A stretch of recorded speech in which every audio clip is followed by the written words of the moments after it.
ശ്വാസം വിടാൻ അനുവദിക്കാത്ത പ്രകടനമായിരുന്നു ഫെസ്റ്റിവൽ സിറ്റിയിൽ അരങ്ങേറിയ കാർ സ്റ്റണ്ട് ഷോ.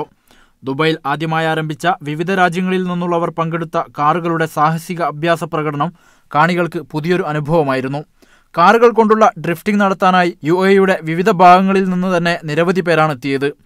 ഏറെ ആത്മവിശ്വാസത്തോടെ ഡ്രിഫ്റ്റിംഗ് പ്രകടനം നടത്താൻ കഴിഞ്ഞെന്നും ദുബായിൽ ഇങ്ങനെ ഒരു അവസരം ലഭിച്ചത് ഏറെ സന്തോഷം നൽകുന്നുണ്ടെന്നും കാണികളെ ഹരം കൊള്ളിച്ച മുഹമ്മദ് ഖലീഫ അൽ ഫലസി പറയുന്നു. We've got car show happening, we've got bike show, we've got drift shows, stunt shows.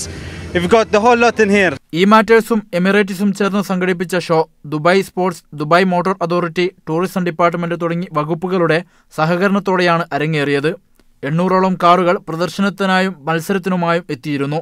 പ്രതീക്ഷിച്ചതിലും ജനസ്വീകാര്യതയാണ് പരിപാടിക്ക് ലഭിച്ചതെന്ന് സംഘാടകരിൽ ഒരാളായ സത്താർ അൽക്കാരൻ പറയുന്നു. 400 കാറാണ് ഞങ്ങൾ പ്രതീക്ഷിച്ചത്. പക്ഷേ അറൗണ്ട് 1000-ൽ പരം കാറുകൾ വന്നിട്ട് പാർക്കിംഗ് കിട്ടാതെ തിരിച്ചു പോകേണ്ട അവസ്ഥ വരെ ഉണ്ടായിട്ടുള്ള സംഭവമുണ്ട്. ആഡംബര കാറുകൾ കൊണ്ടുള്ള ഇത്തരം പ്രകടനങ്ങൾ ഇഷ്ടപ്പെടുന്നവർക്ക് പുതിയൊരു അവസരമാണ് ഇതുവഴി തുറന്നിരിക്കുന്നത്. എക്സ്പോ 2020യുടെ മുന്നോടിയായി ദുബായിൽ ഇത്തരം പ്രദർശന പരിപാടിക്ക് വലിയ സാധ്യതയാണുള്ളത്. മീഡിയ 1